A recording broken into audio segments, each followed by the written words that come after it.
Creating your own niche of skill set. The more closer you are to a commodity of something that everybody else could do, the harder you are it's going to be to get work and to make sure you get consistent good work and the pay doesn't keep going down.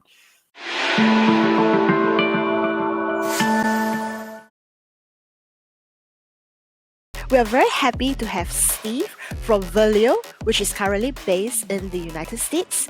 Right, Verblio is a multimedia content creation platform that powers modern content creators and SEO agencies. So hi, Steve. Would you like to introduce yourself to our audience? Thanks for having me. So my name is Steve Pockross. I'm based in Denver, Colorado in the United States. I am the CEO of a company called Verblio. We are a platform. We are a content creation marketplace platform. So what that means is there's two parts of our business. We have a marketplace of 3,000 highly curated writers that are all freelancers. And we have a SaaS platform for content creation for how we can deliver quality content at scale for every vertical or for every niche. And we write about 80,000 pieces of content per year for over 1,000 clients every single month. And we've been in business for about 10 years. We've grown about 400% in the last 4 years. So we are excited to be part of the massive increase in content as a marketing strategy, which I think is a really good place. I think it's the right move for marketing, and I think it's really the right move for freelancers too. The whole world seems to, has come to the recognitions that, how important content marketing is to every businesses and everyone. So what are some of the big content trends that you see, for 2021 and that all businesses of all sizes cannot ignore? Yeah, I think you really hit on something. Content is content. I wrote an article last year that said content was king and now it got promoted. Like, what is better than king? It was always powerful. It's a way of telling your own story. It's a way of resonating with what a customer wants to see at their own leisure. And it's up to you to tell the story in a way that's compelling to them. And that just feels like the right way to communicate in the modern marketplace where there's so much control by the customer. But before, there were a lot of competing marketing channels, and many of those marketing channels just weren't accessible after COVID started. And so content became even more powerful because of its effectiveness and because there were a few other options at the same time. So what I saw as far as trends went is anybody who could, there are a lot of companies that struggled, of course, and it was especially hard on the small businesses, which I'm sure happened in your part of the world too. But the companies that knew they were going to survive and go big started putting more and more into content. We've seen the biggest orders come in that we've ever seen. We have clients doing 1,200 articles a month with us right now because it is their most effective channel and they see the payoff quickly. And so one of the biggest trends is thinking of content less as something that you need to do as a marketing channel. So, I have to write 5 blogs a month because if I don't write one a week, then the lights aren't on in marketing. And changing that perspective to what I call content as a competitive advantage. Thinking about what could I do with content that nobody else can because I have a partner like Verblio in particular. You don't necessarily have to use us, but if you could create as much content as you want with writers who got your space and understood you, what could you do? Could you flood the market with more content than your competition can keep up with? So anytime someone does a search, they will always find you. And once you start it, they can't keep up. And so we see a lot more clients doing that. That's trend one. The second was a lot of focus on repurposing content. So I think this is the age of figuring out there's so much content out there. Nobody needs another blog. Nobody needs there's a massive amount. And so because there's so much competition and so much commoditization of content, 2 big trends came out of that. One is repurposing. So taking existing content that you have and finding a way to make it more powerful. Look at your top 25% of your blogs, your white papers, which ones are getting the most traffic, and infuse them with new keywords, new writing, bring them to life again, modernize them. And you might get a lot more impact than you would get from writing fresh new content. So we're doing a lot of refreshes. We're also taking a lot of the different channels. So I also have a podcast, and I would much rather do content by talking because I love talking to interesting people. And if I sit down in front of a screen, I love I think I'm an okay writer, but it's really hard for me. And I know great writers can write fast and it just comes to them and it's natural, and it's not for me. So we take my podcast and we turned it into a blog, and then we turned it into a video. And so a lot of people are coming to us with whatever channel that they're most comfortable in or they have the most content in, and creating different content types out of it. So we acquired a video platform 3 years ago, and we offer video where we take the blogs, we turn them into videos really quickly. We're doing the same thing with podcasts and turning those into summaries too. I mean, in our business, right, of finding the right freelancers for the clients, a lot of that has to do with, the personality, whether the writers know your business tone, your style, and the personal, your personal, I would say business personality, etc. So Verblio, right, how do you actually then go about identifying the right writer for the right businesses? And then how we find writers is we've really rethought how the system works. So the typical outsourcing model and most platforms have what I'll call more of a command and control allocation model. You're doing matching the client, you see what the client needs. You have an intake form to try to understand their style, their content level, their level of subject matter expertise, and then you try to find them a writer. And this happens very frequently, but it's a really hard thing to do at scale. And it's also really slow. So if you're doing it with, we're doing it with over 1,000 clients every month. We're adding 100 new ones every single time. It just can't work that way. So our model is to have the writers match themselves to the client with both sides taking risk. And so our platform tries to get as much information from the client as possible to put it into the platform about who they are. Our favorite question is, what's an example of content that you think is good? Because the concept of quality in a subjective space is very challenging. But if they put something objective down and you see it, you can match yourself. And so we have 40 verticals that we write for. Our writers have to prove themselves out for dentistry, health, sports, engineering, et cetera, and lots of marketing. And so when a client makes a post, every new client that comes on is an opportunity for our clients to find a consistent client for them to write for. So they're basically auditioning for that client. They'll put in a post, they'll write an article, and then the client will say whether they accept it or not. And so if they accept it, they're generally going to like you as a writer and want you to write a lot for them. And then they put you onto their team. And so we try to have a team of freelancers for each client. And because of that, the writers are doing the matching much quicker. Our turnaround times are faster than anybody else's in the industry, because the writers really are not, instead of being allocated and saying you need to complete this much by then, they're forming their own schedule. They're choosing their own work. They're applying for the work that they think they fit for, but also work that might be really interesting for them. A lot of them, 50% of our topics are in the category of other, meaning that half of our work is for subject matter expertise and half is for the long tail of any topic ever. We write about the craziest things, and a lot of our writers are just looking for a break. And who wants to write about the exact same, about forklift technology every single day of your life? It's an opportunity to have more. So we think that's a better model, both for the client to find your team. We think it's faster. And the other thing I love about it is it separates. I think there's a challenge in the freelancer industry, especially with images where you're showing your picture, where it can really hurt diversity, because clients might be picking based on your picture and what you look like as opposed to what your talents are and what you can do.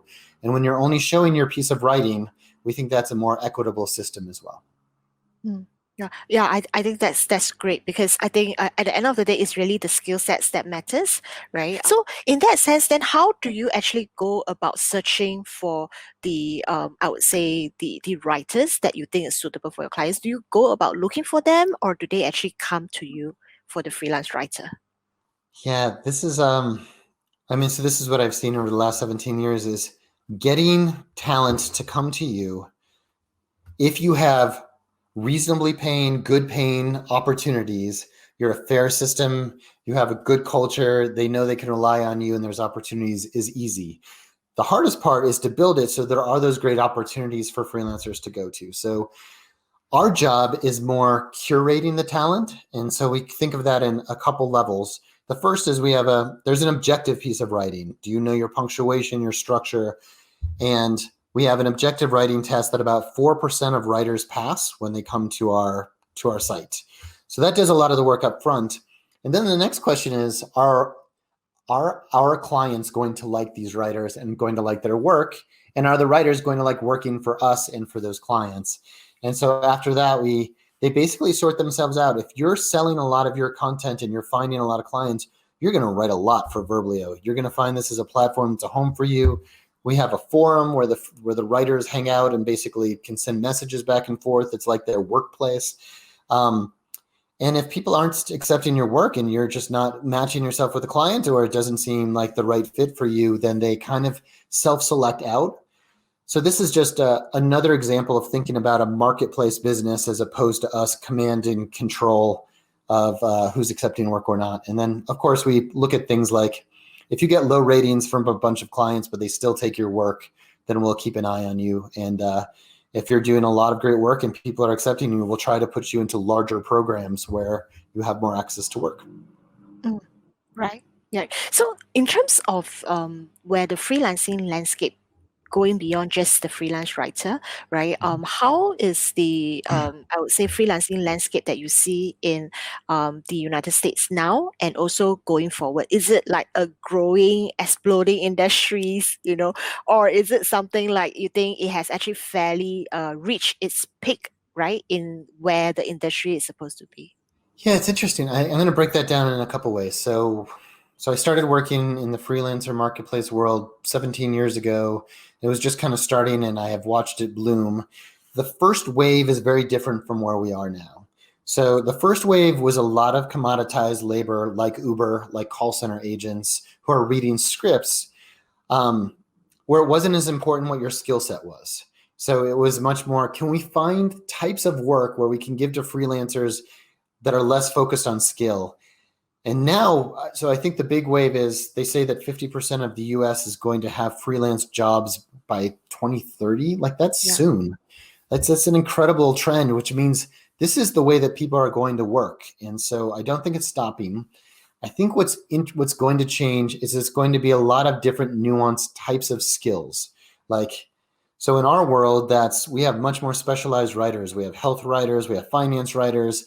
It's going to be much more focused on how do you get higher paying gigs and turn them into a source of opportunity where you stand out. And it's the marketplaces are competing for great talent, and the marketplaces that have the best talent are going to stand out, as opposed to right now, it's much more focused on, there's two types of freelancers. When you think of it in the United States, the way most Americans will think of Uber, where people's are part of the machine. Like, it doesn't matter.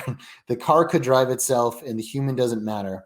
And the other piece of it is you have like a matching marketplace, like a Upwork or a Craigslist, where you find somebody, you meet them, but the work doesn't get done on the platform and there's no way to tell who's good or not.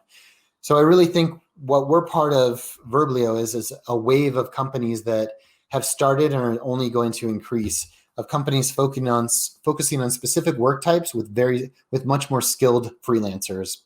And I think it's just going to keep growing. So I don't even know what's going to happen to traditional jobs and things of that nature. It feels like half of our company is our freelancers as well. Right. So that is actually quite similar. I would say in Singapore, or in where we are from, right? I think our trend probably lag behind the US, right? Probably by 5 or maybe even 10 years in terms of the development of the landscape. But one of the greatest challenge that we see, right, in this, while we are trying to develop this freelance landscape here, is really the protection of the workers, the definition of freelancers. So I'm just wondering if that is the same thing, right, in the United States as well. I mean, how do you think, or how is the freelancers' rights, right, as well as their protections are being covered in this whole growth stories of freelancing? Yeah, so freelancer contract law is really complicated and has been going on for a long time. It was one of the things we most focused on starting in 2004 when I was at the freelancer call center company called LiveOps.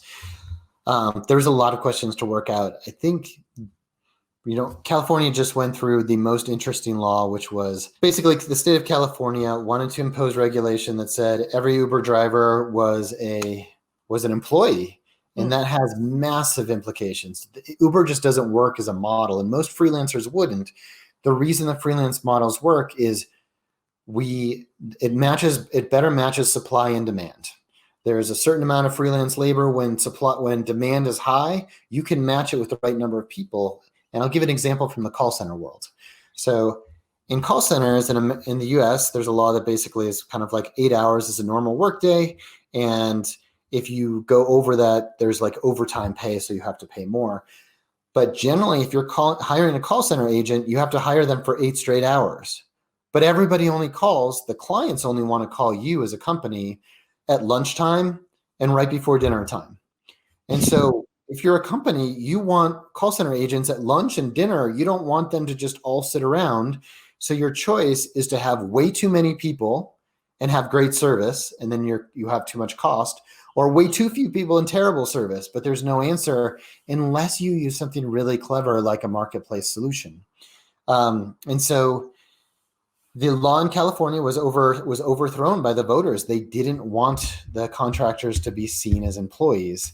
And I think what's going to happen state by state, everyone's going to reckon with this, is if 50% of the economy is focused on freelancers, then there has to be some level of oversight, especially because there's a lot of bad actors in marketplaces. It's known historically where it started from this is the place where you get paid the worst. And I think that needs to change, and we're trying to change it. But and I think a lot of other good actors are. And I think what it's going to come down to is, are you treating people fairly, and are they really freelancers, meaning that they have their choice of what they work on? You're not telling them where to work, when to work, how to work. You can give them incentives, but they're truly a freelancer. And if you are breaking those laws and treating them like an employee but not paying them like that, I am sure that the right laws are eventually going to come up. But right now, it's like caveman days of regulation. Nothing works because we haven't figured out how sophisticated the laws need to be to make it work. But not only do I think there will be, I think there should be much more regulation. It just has to be smart. It has to be nuanced and has to enable businesses to grow and freelancers to grow. We also hear a lot of responses from the US freelancers as well about how they think that this particular regulation will actually diminish, in that sense, the value, right, of being a freelancer, of being your own boss, right? But having said that, what do you think are some of the key success, right, that will lead to a good freelancers in that sense? What are some of the, over your years of dealing with freelancers, do you see some common success factors, that a freelancers can try to implement to ensure that they actually have a more sustainable career in running their business? That's a great question. It is actually really similar for a great call center agent and great writers and great video producers. Pretty much at every level that I've seen is that it's very similar to what makes a great employee, which is you commit a certain amount of time to it. So it's not kind of when you're thinking about doing it, but like, this is my block. Our best writers are like, we write from 8 to 4. Whatever their time is, they just always write during that time. They put on their clock and they make it happen. They hustle. So they are looking through the system. Every marketplace is going to have the places where there's potential for you to see an opportunity where other people might not be seeing an opportunity for work. And this happened even with the car services with Uber, where they found out that driving at late at night and really early in the morning was a great place to make money. There are certain clients, we can't watch over 1,000 clients and tell you that which ones are going to be the great opportunities. But our best writers, they know exactly which ones are going to be great for them. They just see it in there, and we're trying to capture that. And the third level is creating your own niche of skill set. So the challenge is the more closer you are to a commodity of something that everybody else could do, the harder it's going to be to get work and to make sure you get consistent good work and the pay doesn't keep going down. So I think that the challenge is, when you're at a company, it's really easy to see when you need to keep building your skills. You see 3 people next to you who are product managers and they all studied more product. and they went ahead of you, then you're going to study that. But as a freelancer, it's harder to see it. So continually developing your skills, like at my company, if you're a digital marketing specialist and a writer, you're going to find a lot of work. So look where all of our work is and think, maybe I should get a certificate about that, and look for more education, because I think it's going to be really hard to keep figuring out how to improve and how to keep sharpening your skills in the new economy. Okay, thank you so much, Steve. So if you enjoy our show, do let us know by clicking the like button or leave a comment below. Right, subscribe and hit the bell button so that you won't miss out on our next interview, and join our Creative at Works community on Facebook and Instagram. And of course, do check out Verblio if you are interested to join the platform. Right, so until then, bye everyone, and have an awesome week ahead. Thanks, Chase. Thank you, Steve. Thank you so much for all the sharing, Steve.